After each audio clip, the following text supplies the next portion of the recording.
What if the problem isn't your effort? It's your operating system. What if the reason you feel stuck, the reason you keep hitting the same walls, isn't a lack of effort, but a lack of principles? Or, put another way, if your life ran on algorithms instead of moods, would it actually work better? That's the big, uncomfortable question at the heart of the book we're tackling today. Uncomfortable is the word. Welcome back to the Better Version Book Club, the podcast where we don't just read the world's most influential books, we pressure test them. I'm Melody. And I'm Alec. This week, we are diving into Ray Dalio's massive tome, Principle. So, for anyone who doesn't know, Ray Dalio is the founder of Bridgewater Associates, one of the largest and most successful hedge funds in history. He's a billionaire who attributes his success not to genius, but to a systematic way of making decisions. Right, and that's the key thing to get straight from the start. This isn't a motivational book full of feel-good quotes.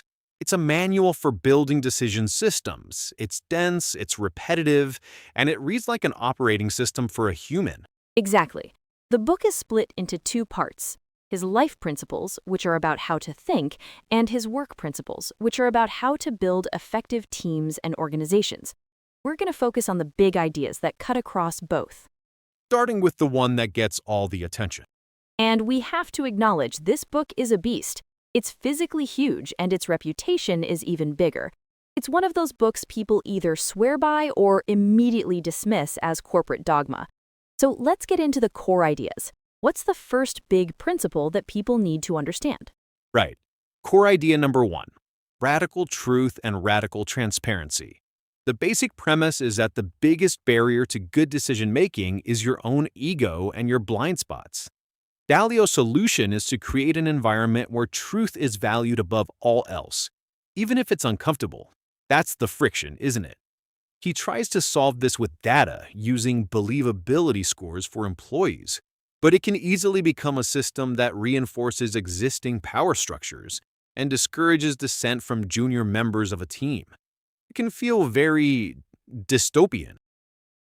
This leads to what he calls an idea meritocracy, where the best ideas win out regardless of who they come from. To get there, you need radical transparency. Meetings are recorded, feedback is constant and brutally honest, and people are encouraged to challenge each other, even their bosses. Okay, let's pressure test this. This all sounds great when you're a billionaire running a hedge fund full of hyper-analytical people. But does this work for a marketing team at a software company?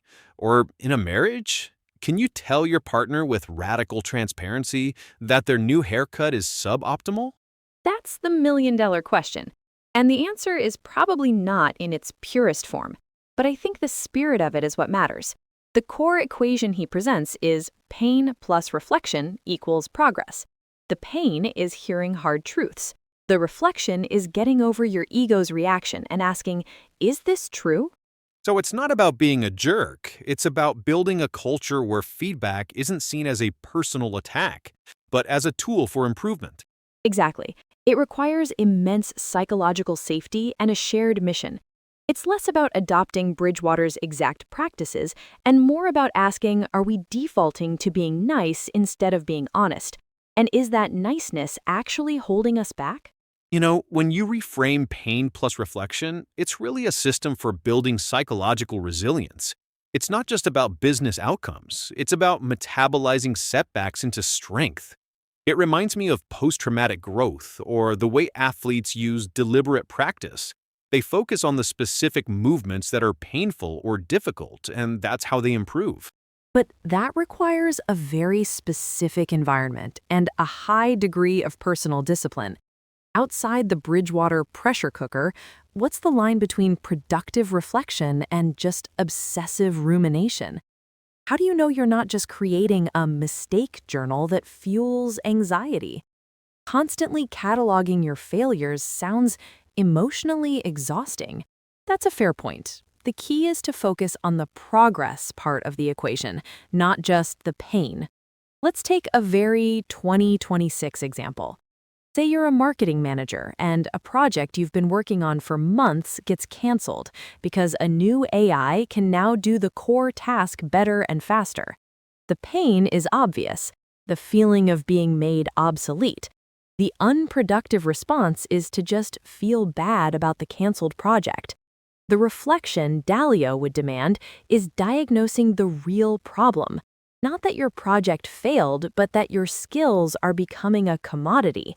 The progress is designing a plan to learn how to manage and leverage these new AI tools, turning a threat into an opportunity.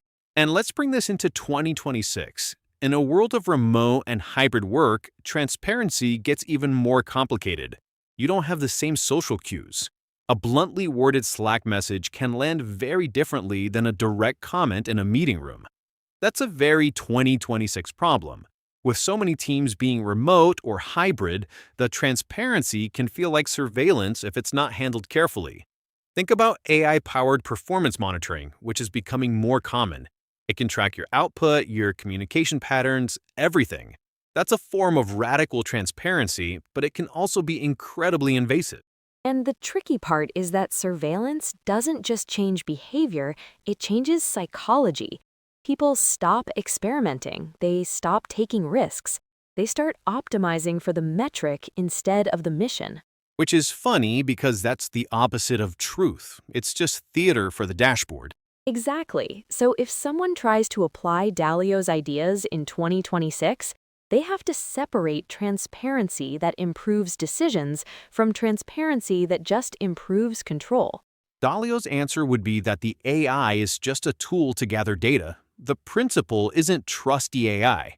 The principle is make decisions based on the best available evidence. In 2026, that evidence might come from an AI, but it's still up to the humans to interpret it and make the final call. The system is meant to support human judgment, not replace it. And that interpretation part matters. Data can tell you what happened. It can even suggest why. But it can't automatically tell you what you value.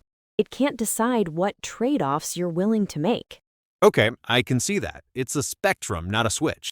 Which brings us to core idea number 2, the distinction between life principles and work principles. Dalio essentially argues that you should codify your decision-making rules for everything. Right, he wants to turn decisions into algorithms. If X happens, then I do Y. He talks about creating these feedback loops, almost like a programmer debugging code. You make a decision, you see the outcome, you analyze what went wrong, and you update the principle. And this is where people get either really excited or really turned off. The idea is to stop relying on your in-the-moment emotional state to make choices. Instead, you rely on these predetermined, well-thought-out principles. The question is, are most of us just under-systemized? We have a system for managing our money, maybe, a system for our fitness, but do we have a system for how we handle disagreement, or for how we learn from mistakes? Probably not explicitly. We run on habits, biases, and moods. Dalio's argument is that this is incredibly inefficient and leads to repeating the same errors over and over. Writing down your principles forces clarity. And it forces consistency. If your principle is, I value health, but your behavior says, I value convenience, the writing makes the contradiction visible. Which is uncomfortable, but helpful. It turns vague identity statements into testable rules. I'll admit, the idea of having a personal decision-making log is appealing to my inner spreadsheet nerd. I knew you'd say that, and that system really crystallizes in core idea number 3, embrace reality and deal with it. This is his 5-step process for getting what you want out of life. Let me guess, it's a neat little loop. Of course. Step 1, have clear goals. Step 2, identify the problems that stand in your way. Step 3, diagnose those problems to get at their root causes. Step 4, design a plan to eliminate those root causes. And step 5, execute that plan. Then you repeat the loop using your new results to set new goals. Okay, but let's be honest, is this anything other than structured common sense? Set goals, find problems, fix them. This is what every self-help book has said for 50 years. I think that's a fair criticism, but I'd argue the structure itself is the key. Most people fail because they mix up the steps. They try to design a solution before they've properly diagnosed the root cause, or they set goals without being honest about the problems. So you're saying the value isn't the steps themselves, but the discipline of keeping them separate and in order. Precisely. He emphasizes that you need different mindsets for each step. Goal setting requires high-level creativity. Diagnosis requires logic and analysis. Execution requires discipline. We often try to do them all at once and fail. Okay, so let's make this real. A lot of people have a vague goal to get healthier. How would the 5-step process turn that into something that actually worked? Exactly. So step 1 is to clarify your goals. Get healthier is useless. A better goal is, I want to lower my resting heart rate by 10 points and lose 15 pounds in the next 6 months. It's specific and measurable. And then step 2 is identifying the problems. Not, I'm lazy, but what are the actual constraints? Is it time, sleep, stress, diet, environment? Right. Then step 3 is diagnosis, and this is where most people avoid the work, because root causes are usually uncomfortable. They're often behavioral. They're often identity level. Like, I don't actually prioritize health when I'm tired, or I use food as stress relief, or I avoid the gym because I feel self-conscious. Exactly. Then step 4 is designing a plan that addresses the real cause, not the symptom. And step 5 is execution, which is boring, repetitive, and unglamorous. And then you loop. Which leads us neatly into the dark side of all this, because a world run purely on these principles sounds intense and potentially a little inhuman. Yeah, there are a lot of criticisms leveled at Bridgewater's culture. Former employees have described it as a place of constant scrutiny, where the emotional toll is immense. This idea of radical transparency can become a kind of performance, where everyone is judging everyone else all the time. Exactly. Do we risk turning life into a spreadsheet? If every interaction is logged, every mistake analyzed, and every decision traced back to a principle, where's the room for intuition, for spontaneity, for just being human? It feels like optimizing the soul out of existence. That's a powerful point. I think the most generous interpretation is that Dalio isn't trying to eliminate humanity, but to understand it as a system. He would say our emotions and intuitions are just data points, but the danger is real. A system that doesn't account for human dignity can easily become oppressive.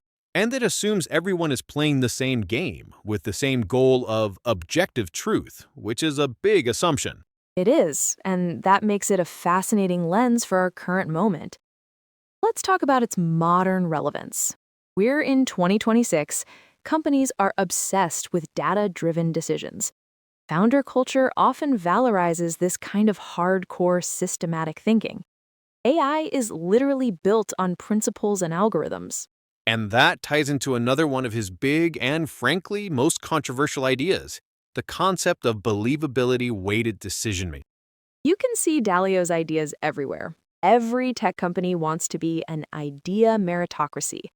But at the same time, we're having a huge conversation about psychological safety at work, and those two things can be in direct conflict.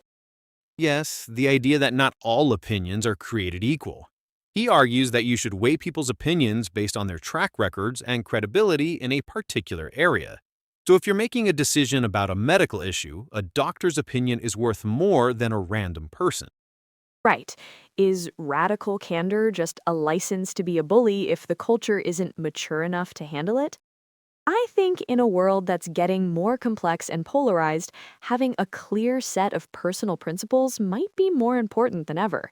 It's an anchor. On the surface, it makes perfect sense. You'd be foolish to ignore an expert. But in practice, it's incredibly difficult to implement without creating a rigid hierarchy. Who gets to decide who is believable? And what about new ideas from unexpected places? Innovation often comes from outsiders who aren't yet considered believable. Let's make that concrete. Imagine a successful tech company in 2026.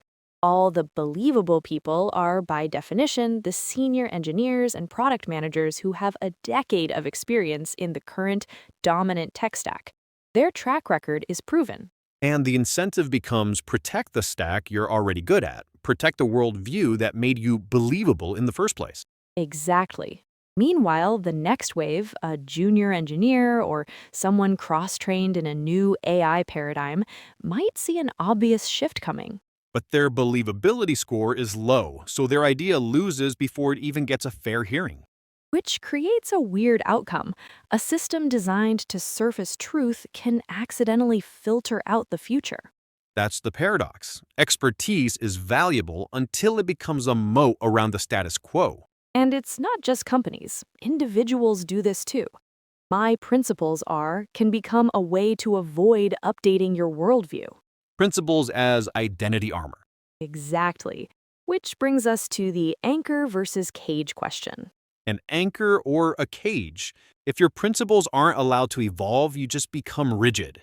Dalio talks about updating them, but that requires a level of self-awareness that is frankly rare. I'd argue that having an anchor is more important than ever. In an age of information overload and AI-generated noise, a core set of principles is what allows you to navigate without getting lost. Adaptability without a defined direction is just chaos. Principles are the rudder that allows you to adapt with purpose. They're the stable foundation you use to decide which new things are opportunities and which are just distractions. But the pace of change in 2026 is exponential. A principle like, say, always protect customer privacy could be made obsolete overnight by a new data paradigm or a competitor who leverages personal data in a way customers unexpectedly love. By the time you go through the slow, deliberate process of updating your principles, the world has moved on. The cage has locked you into an outdated model. So maybe the most important principle is a meta principle, a rule about how frequently and ruthlessly you reevaluate your other principles. In 2026, you can't just write your principles in a book and put it on the shelf. You need to schedule a principle review with the same seriousness that you schedule a financial audit. The system itself has to be agile. And this is where Dalio's operating system metaphor actually lands, because operating systems need patches, they need updates, they need security fixes. Exactly. A principle review is basically patching your mental model based on new data. That's true. So, bearing all this in mind, who should actually read this book? It seems ideal for founders, executives, or anyone building an organization. If you're a systems thinker, you'll love it. It's for people who want to seriously upgrade their decision-making hardware and are willing to endure the discomfort. And who would it frustrate? Anyone who makes decisions based on gut feelings and intuition will probably find it maddening. People who are highly sensitive to criticism or uncomfortable with conflict should probably steer clear. It is not a gentle book. So what's our final verdict, Alec? I think it's a tool, a powerful, dangerous tool, like a chainsaw. In the right hands, you can build a house. In the wrong hands, you can do a lot of damage. It's essential reading for understanding a certain kind of hyper-rational mindset, even if you don't adopt it. I agree. This isn't a warm book. It's a demanding one. But if you're serious about upgrading how you think and you're willing to sift through the dogma, it's hard to ignore. Just don't try radical transparency on your spouse without extensive prior warning. Solid life principle right there.